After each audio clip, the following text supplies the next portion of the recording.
നമസ്കാരം. മറ്റൊരു വീഡിയോയിലേക്ക് സ്വാഗതം. ശ്രീ ബാലൻ കെ നായർ എന്ന പഴയകാല മലയാള ചലച്ചിത്ര നടൻ്റെ ചരമവാർഷിക ദിനം ഈ കഴിഞ്ഞ ദിവസങ്ങളിലായിരുന്നല്ലോ. ശ്രീ ബാലൻ കെ നായരെക്കുറിച്ച് ഓർക്കുമ്പോൾ നല്ലൊരു നടനായിരുന്നു അദ്ദേഹം. തൻ്റെ സൽപ്പേര് KS ഗോപാലകൃഷ്ണൻ്റെയും മറ്റ് ചില അഡൾട്ട്സ് ഉള്ളി ചിത്രങ്ങളിലും അഭിനയിച്ച് കളഞ്ഞു കുളിച്ചു എന്ന് ആസ്വാദകരുടെ പക്ഷത്തിൽ നിന്നുകൊണ്ട് ഞാൻ പറയും. നല്ലൊരു നടനായിരുന്നു ശ്രീ ബാലൻ കെ നായർ. ഓപ്പോൾ എന്ന KS സേതുമാധവൻ്റെ 80കളിൽ ഇറങ്ങിയ KS സേതുമാധവൻ്റെ ചിത്രത്തിൽ മികച്ച അഭിനയം കണക്കിലെടുത്ത് അദ്ദേഹത്തിന് ഭരത് അവാർഡ് പോലും ലഭിക്കുകയുണ്ടായി. അഭിനയം എന്തെന്ന് വ്യക്തമായി അറിയുന്ന വ്യക്തിയാണ് ശ്രീ ബാലൻ കെ നായർ.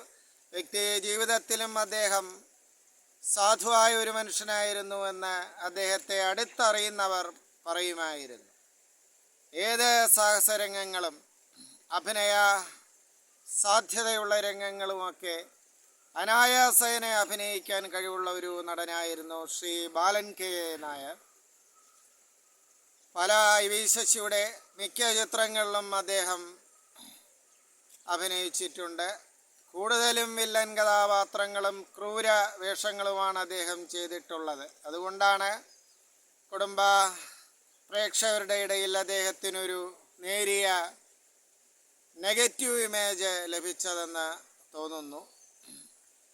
അഭിനയിക്കാൻ അറിയുന്ന നടനാണ് ശ്രീ ബാലൻ കെ നായർ. അദ്ദേഹം സെലക്റ്റീവ് ആയിരുന്നെങ്കിൽ പ്രേക്ഷകരുടെ ഇടയിൽ, ആസ്വാദകരുടെ ഇടയിൽ, കുടുംബ പ്രേക്ഷകരുടെ ഇടയിലൊക്കെ നല്ലൊരു ഇമേജ് ലഭിക്കുമായിരുന്നു.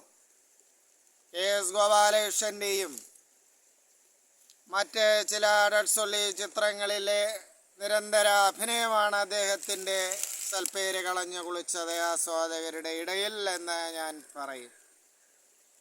ഓപ്പോളിലെ ഒരു പട്ടാളക്കാരൻ്റെ വേഷം എന്ത് തന്മയത്വത്തോടു കൂടിയാണ് അദ്ദേഹം അഭിനയിച്ചതെന്ന് ചിത്രം കണ്ടവർക്കറിയാം. അതുകൊണ്ടാണല്ലോ ഭരത് അവാർഡ് അദ്ദേഹത്തിന് ലഭിക്കുകയും ചെയ്തത്. അദ്ദേഹത്തെക്കുറിച്ച് ഓർക്കുമ്പോൾ മറ്റൊരു കാര്യം കൂടെ ഞാൻ എൻ്റെ പ്രേക്ഷകരുമായി പങ്കുവയ്ക്കാൻ ആഗ്രഹിക്കുന്നു. 2000-ലാണല്ലോ അദ്ദേഹം മരണപ്പെടുന്നത്. അപ്പോൾ ഞാനൊരാവശ്യത്തിനന്ന് തിരുവനന്തപുരത്ത് വഴുതയ്ക്കാടുണ്ടായിരുന്നു. അന്നാണ് കലാഭവൻ തിയേറ്ററിൽ അദ്ദേഹത്തിൻ്റെ ഭൗതിക ശരീരം പൊതുദർശനത്തിന് വയ്ക്കുന്നത്. ഞാനും ഒരു ചലച്ചിത്ര നടനായ ശ്രീ ബാലൻ കെ നായരുടെ ഭൗതിക ശരീരം അവസാനമായി ഒന്ന് കാണാൻ ആ ആദരാഞ്ജലികൾ അർപ്പിക്കുന്ന ആസ്വാദകരുടെ ലൈനിൽ കൂടുകയുണ്ടായി. അന്ന് ശ്രീ ദിലീപ് ഉൾപ്പെടെ മിക്ക മലയാള ചലച്ചിത്ര രംഗത്തെ നടന്മാരും കലാഭവൻ തിയേറ്ററിൽ ഉണ്ടായിരുന്നു എന്നാണ് എൻ്റെ ഓർമ്മ.